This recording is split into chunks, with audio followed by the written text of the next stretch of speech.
Pemmasani Chandrasekhar America నుంచి వచ్చాడు, ఆయనకి ఇక్కడ రాజకీయం తెలియదు అనుకోవడానికి లేదు.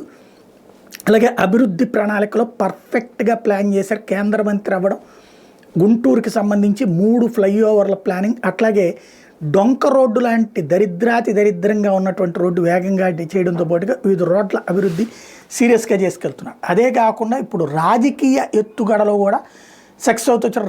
రావడంతో మంచి పేరు తెచ్చుకుని ప్రచారం తెచ్చుకున్నటువంటి పెమ్మసాని తాజాగా గుంటూరు కార్పొరేషన్ని తన హస్తగతం చేసుకోవడం, తెలుగుదేశం హస్తగతం చేసుకునే విధంగా పావులు కదుపుతున్నారు. 3 కార్పొరేటర్లు తాజాగా వైఎస్ఆర్ కాంగ్రెస్ పార్టీ నుంచి తెలుగుదేశం పార్టీ వైపుకి చేరితే ఇప్పుడు క్యాంపు రాజకీయం అవసరమైంది. ఎందుకని స్టాండింగ్ కమిటీ ఏదైతే నిధులను విడుదల చేయడానికి వీలైనటువంటి కమిటీ ఉంటుందో ఆ కమిటీకి సంబంధించినటువంటి ఎన్నికలు 3వ తారీఖున జరగబోతుంటే ఈలోపుగా ఇప్పటికే దాదాపుగా ఒక 5-6 దాకా వైఎస్ఆర్ కాంగ్రెస్ పార్టీ కార్పొరేట్లు వీళ్ళతో టచ్లో ఉంటాం. 3 మొన్న జాయిన్ అవ్వడం, ఈ నేపథ్యంలో క్యాంపు రాజకీయాలు ప్రారంభమైనాయి. మొత్తం మీద స్టాండింగ్ కమిటీని ఇప్పుడు కాపాడుకోవడం వైఎస్ఆర్ కాంగ్రెస్ పార్టీకి సాధ్యమవుతుందా లేదా అన్నటువంటి భయాన్ని సృష్టించడంలో మాత్రం సక్సెస్ అయ్యారు పెమ్మసాని. మరి ఏం జరుగుతుందో చూడాలి.